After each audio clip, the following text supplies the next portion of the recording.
When we, as humans, compare ourselves to others who have the ideas or the goals that we ourselves wanted to achieve, we always assume that they just got lucky.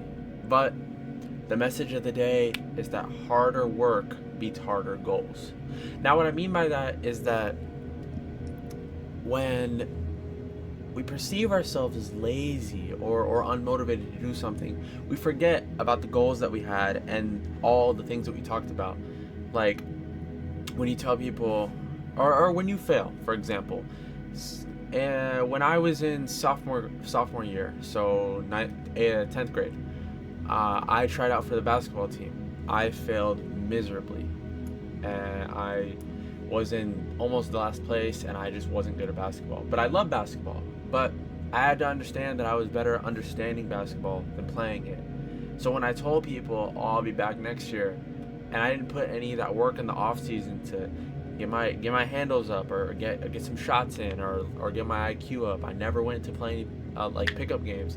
I failed because I didn't try. I didn't apply myself. So there was no hard work. It was just a dream, and you can't dream without it being a goal or without wanting to put in the work.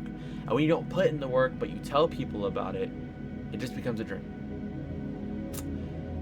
Now, when I talk to people about what I do on here, like talking to you guys or just just making cool videos or just like trying to be funny on my Instagram story, it's always like, oh, well, what do you want to do with it? Okay, well, let's expand on that. Well, I want to eventually take this platform to a bigger height and like bigger than anybody has ever seen. I want to make opportunities for me because when I was younger, I was poor. I didn't have a lot of opportunities. Sure, Christmases were good, but that's because mom and dad made them good. But I'm trying to set up future stuff. I'm trying to make plans. I'm trying to meet people.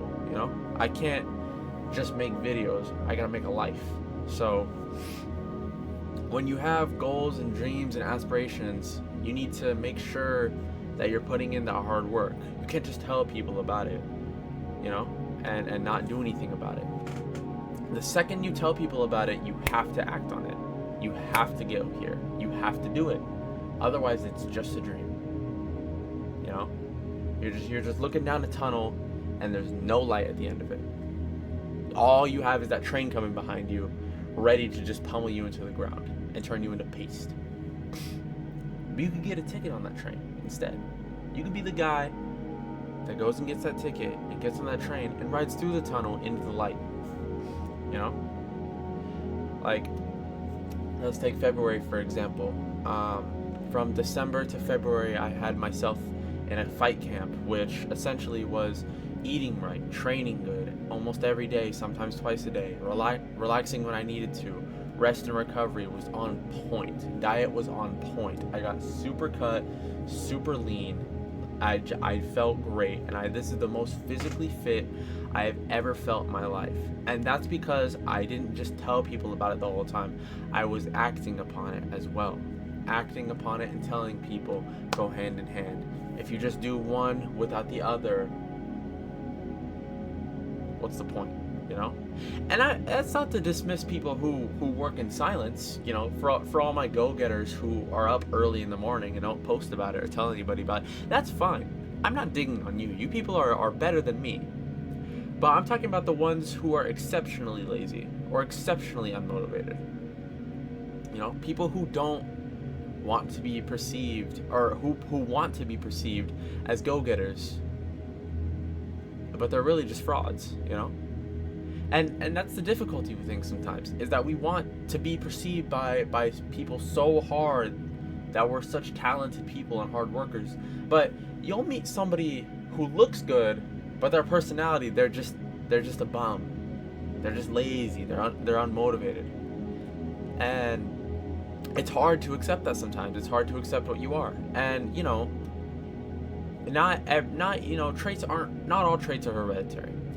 I know some people whose parents are lazy and not, they never trained right ever, or they weren't raised to think that they were more than just a desk job. But their kid went on to achieve many things, many great things, college, a future. Their kids are successful. big house, nice dog, nice car, nice watches, this and that, etc. You're not what people tell you you are, you know? You're not a loser, you're not lazy, you're not unmotivated, but you can't let all the noise get to you. That's when the ego starts coming in. And if your ego is too big, then you'll never work. But you can have a big ego, but you still got to put in that work. You have to walk the walk in order to talk the talk. And I know that's cliche, but it's a time-old saying, and it'll never go away. And it's been proven time and time again. So, just a little quick video for today. You know, for all my go-getters or people who are in bed unmotivated, I just have to say that, you know, we're all in the same boat. Just some of us are trying to swim off of it a little faster. Some of us are already thinking, how can I get the sail going? You know, I'm not a boat expert, but raise the mast, follow the wind. Love you guys. Peace.